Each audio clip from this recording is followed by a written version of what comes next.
In the NHL, as we've been talking about this week, Ivan Provorov, Philadelphia Flyers, refused to wear a LGBT badge on his uniform, and as a result was attacked vociferously by this, again by the woke sports media. And here is what I believe is shameful right now. The NHL, and in particular the NHL Network, and certainly the NHL Players Association, has all avoided speaking out in favor of Ivan Provorov's ability to make this choice, okay? NHL Network employs and probably highly pays a guy who said, hey, you need to go back, this EJ Hradek, you need to go back to Russia. And as I talked about yesterday, and I would encourage all of you to go watch the video from yesterday's show, I said, if EJ Hradek makes comments like that about someone from Africa, about someone from the Middle East, about someone from Asia, Latin America, anywhere other than a white guy from Europe, he's fired and probably never works in sports media again. So why is he able to say, if you don't have my political opinions, leave this country and go fight in a war and go die, while employed by the NHL? And if he said that about anyone from any other continent, basically in the world, he would be immediately fired. Why is there this disparate treatment? And why has the NHL been unwilling, and even worse, the NHL Players Association, unwilling to stand up for a guy who's been in the United States since he was 13 years old and for his right to be able to share his own opinion? Now, there's a big difference between being forced to advocate for a political position. And this is why I think this is such a crucible moment, such an interesting metaphor in the larger context of the battle out there. Over the last 7 or 8 years, certainly a decade ago or more, the argument that was put out by LGBTQ people was, we just want the right to live our lives. We just want the right to live and be left alone. And I think the vast majority of American public has agreed with that, right?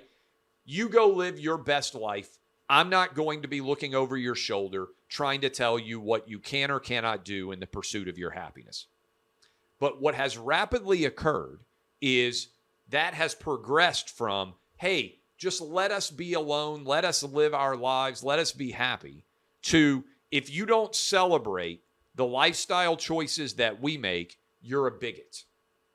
And I can't take that path. I am perfectly fine with gay, lesbian, straight, transgender, whatever your sexual desire is, so long as it is fulfilled with consenting adults. I'm all favor of it. Make yourself happy.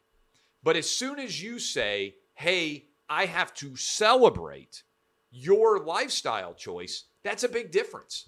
I'm fine with you making your choice, but I'm not necessarily going to celebrate it. And that's why yesterday I was making such a big point about you shouldn't have to wear a jersey that celebrates or suggests that you support anything other than the team's name. I really do believe this. If you are a Quaker and you're opposed to military action, I don't think you should have to wear a military uniform that honors the military. Certainly, if you are not Christian and you don't want there to be a cross on your jersey or something like that, I don't think you should have to wear that. And if certainly I wouldn't wear a BLM logo on my shirt because I think BLM is an awful group that has directly led to thousands of deaths that wouldn't have otherwise occurred as a result of their demonization of police. And I think they've been a destructive force in America. You don't have to agree with me. You could wear a BLM patch.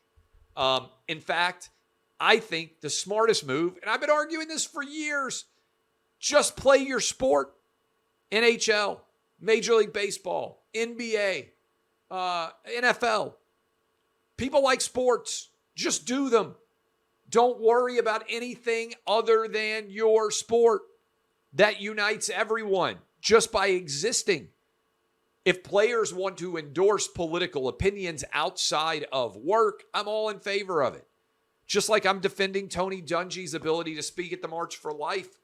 Everybody. can have the right to advocate for any political causes they hold dear. That's the great thing about being in America.